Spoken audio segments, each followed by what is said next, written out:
Ça a un peu interloqué les voisins. Et c'est le 31, jour du réveillon, qui se disent « Allez, il y a un problème, on appelle la police ». La police arrive, on fait ouvrir les portes par un serrurier, parce qu'elles ne répondent pas. Et on les trouve mortes là, au pied de l'escalier. Et puis on m'appelle. Et on appelle la police judiciaire et tout le monde est là, parce que, objectivement, 2 morts, c'est suspect, c'est très suspect. Quand tu trouves 2 personnes mortes en même temps, en général, c'est un c'est pas problème. normal. Donc on part sur un meurtre potentiel, on ne sait pas encore comment, parce qu'il n'y a pas de sang. Et il y a bien une, là, elles sont au bas de l'escalier, il y a bien peut-être une qui a dévalé l'escalier, on ne sait pas. Et c'est vraiment avec un énorme point d'interrogation qu'on m'appelle. Et là, il y a un de mes potes, il s'appelle Jacques, c'est un officier de police judiciaire. Et c'est son vrai prénom, j'ai gardé son vrai prénom dans l'histoire, qui est là. Et j'adore Jacques, c'est un type hyper marrant, ça. C'est vraiment un bon vivant, c'est un type exceptionnel. Et il n'aime pas les cadavres, ça, il n'y a rien à faire, il n'aime pas les cadavres. Et pour examiner les dames, je commence par l'une et puis l'autre. Toujours, tu ne fais pas les deux en même temps. Donc, lui, il va dans les étages, il va voir un peu ce qui se passe avec les autres enquêteurs.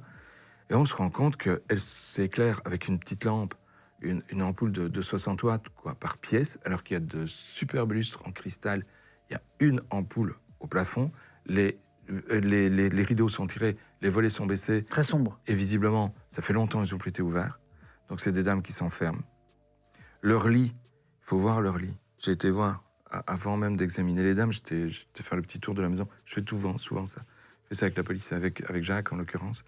Il y avait un lit qui était fait dans une chambre où on n'avait plus pris les poussières depuis longtemps.